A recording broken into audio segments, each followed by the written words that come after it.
कला के विद्यार्थियों, मैं डॉक्टर दिनेश कुमार वर्मा, सहायक आचार्य चित्रकला, राजकीय महाविद्यालय बूंदी।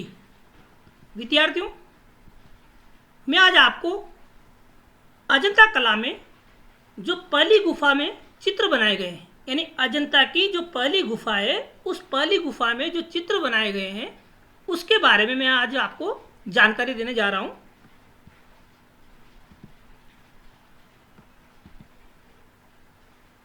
अजंता की पहली गुफा में जातक कथाओं के स्थान पर, यानी अजंता में जातक कथाओं का तो चित्रांकन हुआ ही है, पहली गुफा में भी जातक कथाएं चित्रित हुई है, लेकिन इस गुफा में जातक कथाओं के स्थान पर सम्राटों के जीवन से संबंधित, यानी राजा महाराजा जो थे उनके जीवन से संबंधित चित्र अनेक बनाए गए हैं और बुद्ध का अंकन भी, यानी महात्मा बुद्ध के जीवन से संबंधित जो चित्र बनाए गए हैं वह भी राजसी रूप में बनने लगे हैं। कहाँ पर? पहली गुफा में। यहाँ के प्रमुख चित्रों में, यानी अजंता गुफा संख्या 1 में जो चित्र बने हैं वह है शिवी जातक, यानी जातक कथाओं के रूप में शिवी जातक, नागराज सभा यानी नागराज की सभा, महाजनक जातक, चंपे जातक, शंखपाल जातक, उमंग जातक। इन जातक कथाओं का अजंता गुफा संख्या 1 में चित्रांकन हुआ है। इसी प्रकार श्रावस्ती का चमत्कार, नंद के धर्म परिवर्तन की कथा, अवलोकितेश्वर बोधिसत्व, बहुत ही इंपॉर्टेंट पेंटिंग है ये, अवलोकितेश्वर बोधिसत्व, चालुक्य राजा पुलकेशिन द्वितीय के दरबार में ईरानी दूतावास, यानी ईरान के जो दूतावास थे वो चालुक्य राजा पुलकेशिन द्वितीय के दरबार में आए थे, उसको भी उन्होंने चित्रांकन के रूप में भित्ति पर अंकित किया है। नृत्य वादन, यहाँ पर नृत्य वादन के दृश्य भी देखने को मिलते हैं। बेलों की लड़ाई, चींटियों के पहाड़ पर सांप की तपस्या तथा छतों पर कमल व हंसों के अलंकरण, यानी गुफा संख्या 1 की जो छतें थी उन छतों पर कमल और हंसों का अलंकरण किया गया है। इतना ही नहीं, प्रेमी युगलों, यानी जो प्रेमी युगल थे उनके भी अप्रतिम चित्र भित्तियों पर, छत की भित्तियों पर देखने को मिलते हैं। इनके अतिरिक्त इन चित्रों में कलाकारों ने अपने मनोत्पन्न भावों को इस प्रकार निरूपित किया है कि चित्रमय रूपाकार आकर्षक प्रतीत होते हैं। इन चित्रों के अतिरिक्त इस गुफा में 2 चित्र अत्यंत उच्च कोटि के हैं, यानी इस रूप में हम ये कह सकते हैं कि अजंता गुफा संख्या 1 में जितने भी चित्रांकन हुए हैं उन चित्रांकनों में 2 चित्र बहुत ही महत्वपूर्ण है, उच्च कोटि के हैं। एक तो बोधिसत्व पद्मपाणि और दूसरा मार विजय। विद्यार्थियों, इन दोनों चित्रों के बारे में अक्सर एग्जाम में पूछ लिया जाता है।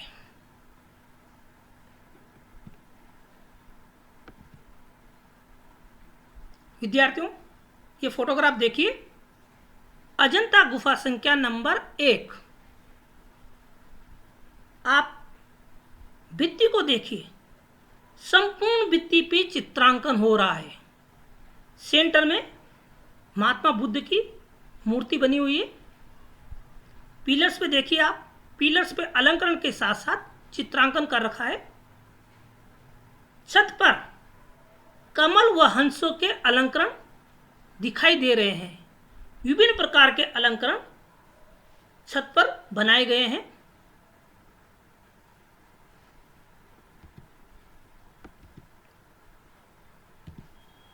अब विद्यार्थी हम बात करते हैं महाजनक जातक कथा का। महाजनक जातक कथा जो गुफा संख्या 1 में चित्रित हुई है, उसके प्रथम दृश्य में राजकुमार महाजनक यानी राजकुमार महाजनक वह किसी देश पर आक्रमण करने की योजना पर अपनी माँ से विचार विमर्श कर रहा है। यानी राजकुमार किसी अन्य देश पर आक्रमण करने के लिए अपने माँ से विचार विमर्श कर रहा है। राजकुमार एवं उसकी माँ के चारों ओर राजकुमार और उसकी माँ की जो रूपाकार बने हुए हैं चित्रांकन है, उस चित्रांकन में परिचारिकाएं विभिन्न मुद्राओं में चित्रित की गई है, माँ और राजकुमार के चारों ओर। इससे कुछ हटकर नृत्य का दृश्य जिसमें नर्तकी की गतिमान मुद्रा तथा परिपार्श्व में स्थित अन्य सुंदरियां लावण्यमय हैं। यानी जो सुंदरियों का चित्रांकन किया गया है वह लावण्यमय है, सौंदर्यपूर्ण है। इससे आगे के दृश्य में हम देखते हैं कि सेना का प्रयाण जुलूस के रूप में द्वार से बाहर निकल रहा है। इससे आगे पुनः सेना के प्रयाण सागर पार करने तथा नौकाएं टूटने आदि के दृश्य रूपायित किए गए हैं। महाजनक जातक कथा का एक अंश चित्र देखिए आप।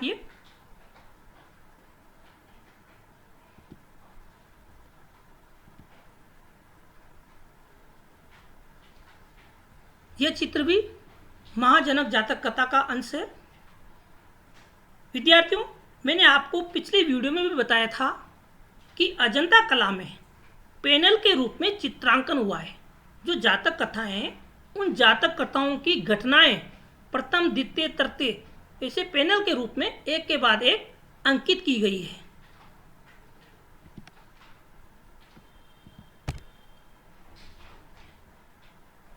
विद्यार्थियों, जातक कथा का अंश संपूर्ण भित्ति आप देखिए।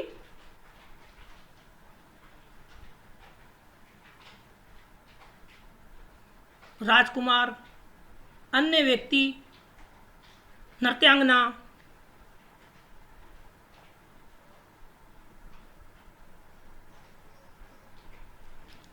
सभी रूपाकृतियों में भाव अभिव्यक्ति कूट कूट कर भरी हुई है। रेखाओं में गति है, लय है, प्रभावमान रेखाओं का अंकन हुआ है।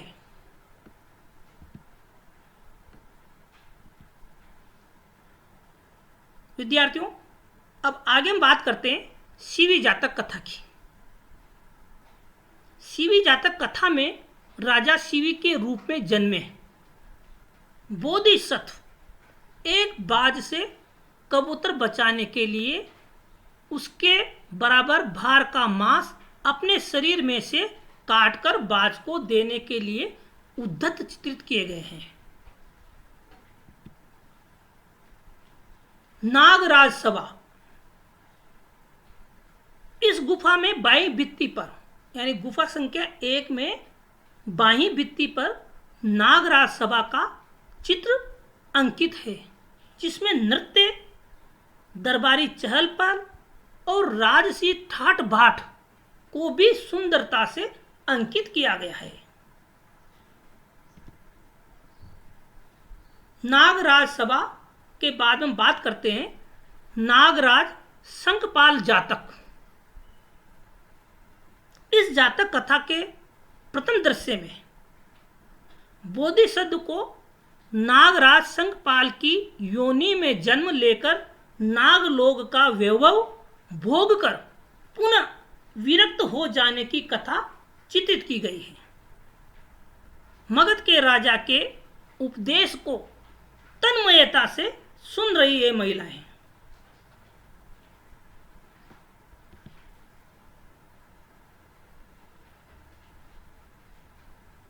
अन्य चित्र अजंता का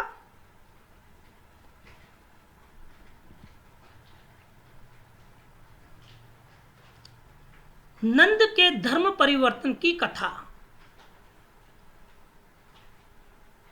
इस कथा में साधारण वस्त्रों में एक व्यक्ति महल के द्वार पर खड़ा है, अपने वस्त्र उतार रहा है संभवतः वह नंद है जो संन्यास ग्रहण करने जा रहा है। भागता हुआ दास उसके वस्त्र लाकर राजकुमारी, संभवतः नंद की पत्नी जनपद कल्याणी को देता है। जो नंद की पत्नी है जनपद कल्याणी, उसको देता हुआ दर्शाया गया है। एक दृश्य में दासी से बात करती जनपद कल्याणी भावानुकूल अंकित की गई है, यानी भावों के अनुकूल जनपद कल्याणी को रूपायित किया गया है। ये देखिए आप, जनपद कल्याणी। चित्र काफी प्राचीन है, इसलिए दीवारों से रंग पपड़ियाँ बनकर उपड़ गए हैं, कहीं कहीं प्लास्टर भी हट चुका है। चित्रों को बचाने के लिए आर्कियोलॉजिकल डिपार्टमेंट ने इनकी रिपेयरिंग की गई है।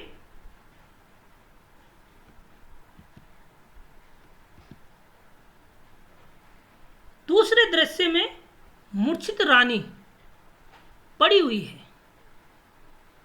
यानी जो दूसरा दृश्य बना हुआ है उसमें मूर्छित पड़ी रानी के ऊपर घड़े से पानी उंडेलकर सचेत करने का प्रयास करती दासी का चित्रण किया गया है।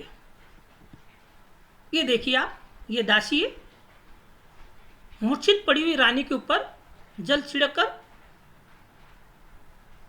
उसको स्वाभाविक अवस्था में लाने का प्रयास किया गया है।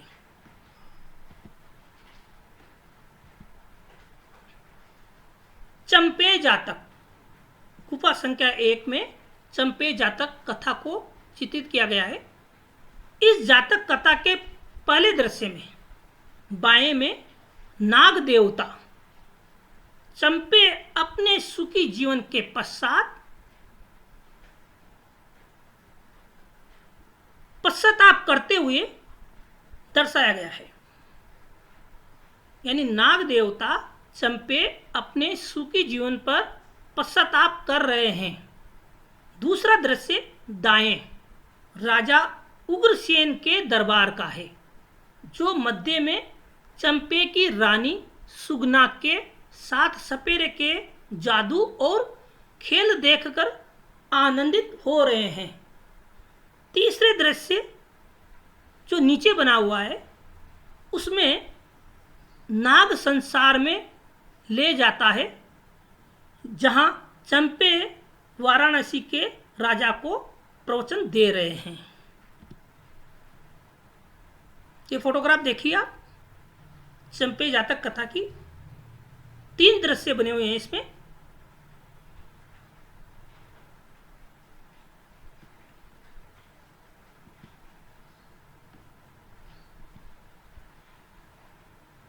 चंपे जातक कथा का अंश कलर, पहले मैंने रेखांकन दिखाया था।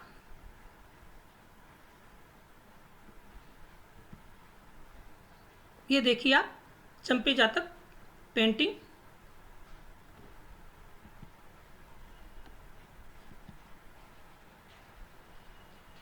यह भी चंपे जातक कथा का अंश है।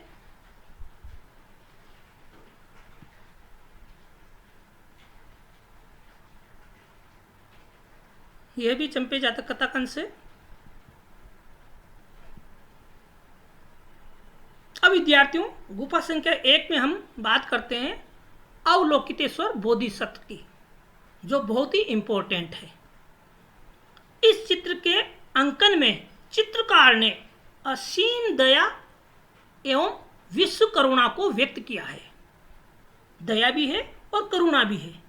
चित्र संयोजन में केंद्रिता के नियम का पालन किया गया है, यानी जो चित्र बनाया गया है उसके संयोजन में केंद्रिता निहित दिखाई देती है। ये देखिए आप, अवलोकितेश्वर बोधिसत्व मुकुट है, चेहरे पर करुणा का भाव, असीम वेदना व्यंजित हुई है।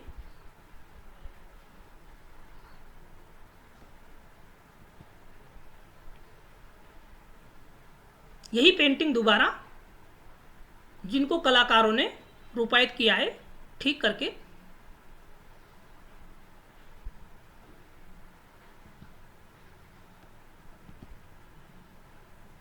बोधिसत्व अवलोकित सर चित्र के अंश एक राजकुमार यानी राजकुंवर सा आदमी बोधिसत्व को लीली पुष्प अर्पित करता हुआ, दूसरे चित्र में विशिष्ट सौंदर्य वाली श्याम वर्णा स्त्री अन्य स्त्री से लीली के फूल स्वीकार कर रही है।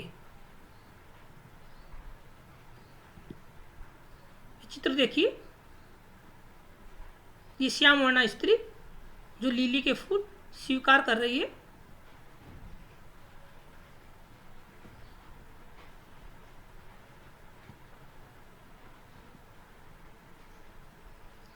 पद्मपाणि बोधिसत्व या बोधिसत्व पद्मपाणि।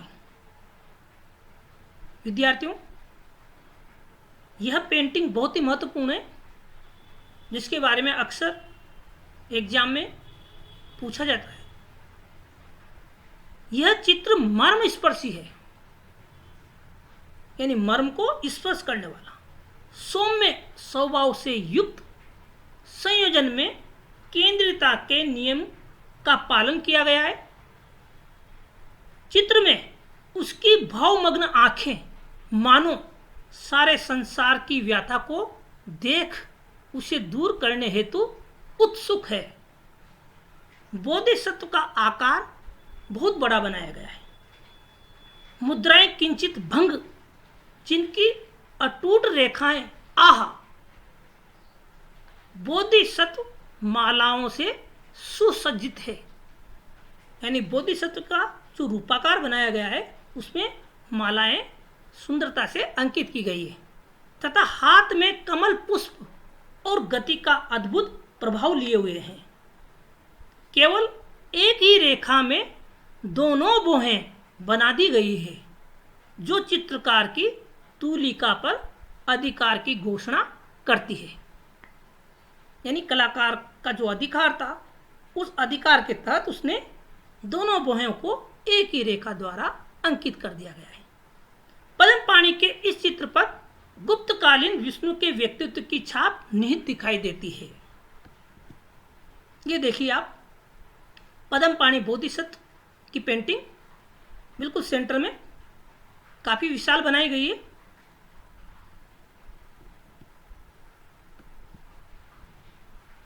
ये देखिए आप, इसी को मैंने इनलार्ज करके आपको,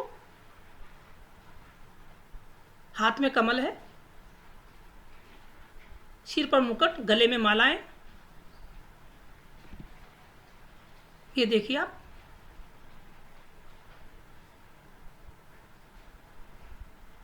बोधिसत्व के आसपास अन्य रूपाकृतियां भी बनी हुई है।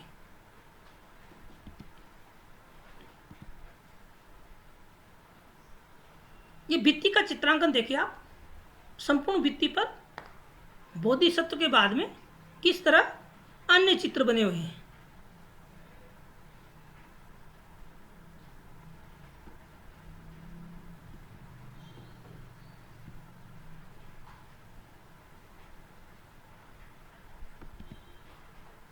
बोधिसत्व पद्मपाणि के चित्र का एक अंश, यानी बोधिसत्व जो चित्र बना हुआ है उसके साइड में थोड़ा दूर जाके जो चित्र बनाया गया है उसको कलाकार ने दोबारा पेंटेड किया है।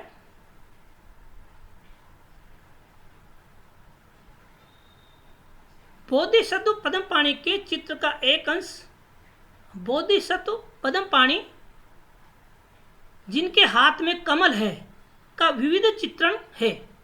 बुद्ध के कक्ष के प्रवेश द्वार के बाईं ओर वह बुद्ध के सेवक के रूप में खड़े हैं। इस चित्र में एक गंधर्व युगल पहाड़ी पर से बोधिसत्व को देख रहा है। यह गंधर्व युगल का चित्रण है।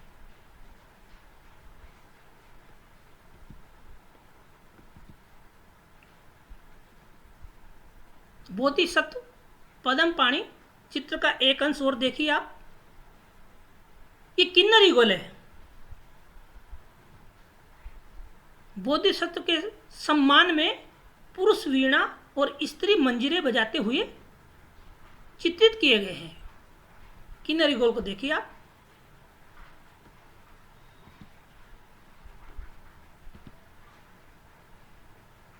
अब विद्यार्थियों हम बात करते हैं बहुत ही महत्वपूर्ण पेंटिंग मारविजय की। जब भगवान बुद्ध को ज्ञान का प्रकाश होने वाला था, यानी भगवान बुद्ध को ज्ञान का प्रकाश होने वाला था, तब अनेक प्रकार के संकट अथवा प्रलोभन उनकी परीक्षा के रूप में आए। इन सबको मार की सेना कहा जाता है, यानी उनको प्रलोभन देने के लिए मार की सेना आई। इन्होंने भगवान बुद्ध को अनेक प्रकार से डराया, धमकाया, आकर्षित किया, यानी भगवान बुद्ध को अनेक प्रकार से डराया, धमकाया और आकर्षित करने का प्रयास भी किया, किंतु गौतम बुद्ध पर उनका कोई प्रभाव नहीं पड़ा। जैसे पंकज दल सेना में रहने पर भी गीला नहीं होता, ठीक उसी प्रकार उन सबके मध्य निर्विकार भाव से गौतम बुद्ध बैठे हुए हैं। पृष्ठभूमि में चित्रकार ने बोधि वृक्ष को चित्रित किया है, जिसके नीचे बैठकर उन्हें ज्ञान प्राप्त हुआ है, यानी भगवान बुद्ध बोधि वृक्ष के नीचे बैठकर ज्ञान प्राप्त कर रहे हैं। भगवान बुद्ध भूमि स्पर्श मुद्रा में वज्रासन पर लीन बुद्ध की मनोवैज्ञानिक छवि भयावह वातावरण में भी तथागत के मुख पर अभय व शांत भाव, हृदय स्पर्शी सुंदरियों की चंचल आकर्षण, यानी हृदय स्पर्शी जो सुंदर स्त्रियां थी उनकी चंचल आकर्षण और डरावनी आकृतियां सह संयोजन में केंद्रित की गई है। ये देखिए सुंदरी आप जो महात्मा बुद्ध को आकर्षित करने का प्रयास कर रही है।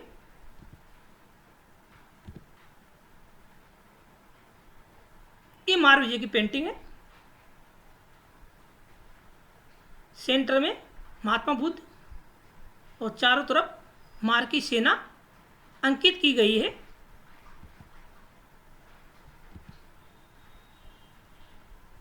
उसी पेंटिंग को मैंने दोबारा आपको समझने हेतु प्रस्तुत किया है। देखिए आप किस तरह भगवान बुद्ध बिल्कुल शांत है। मार की सेना अनेक प्रकार का प्रलोभन दे रही है। उन्होंने महात्मा बुद्ध को डराने का प्रयास किया जा रहा है, धमकाने का प्रयास किया जा रहा है, लेकिन फिर भी उनके ऊपर किसी प्रकार का कोई प्रभाव नहीं पड़ा।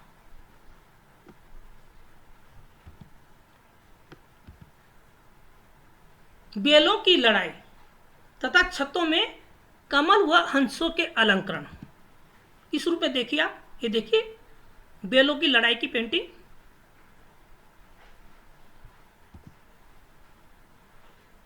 छतों पर कमल और हंसों के अलंकरण।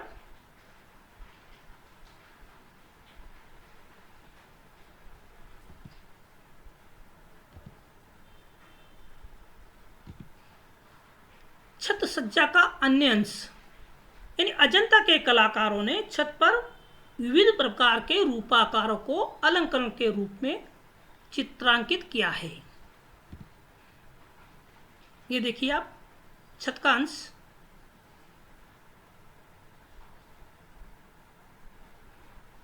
इस पेंटिंग में ईरानी प्रभाव नहीं दिखाई देता है।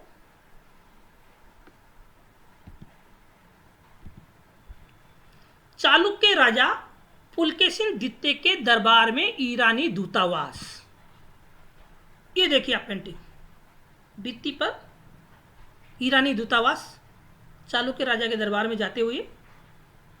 पेंटिंग काफी डैमेज हो चुकी है।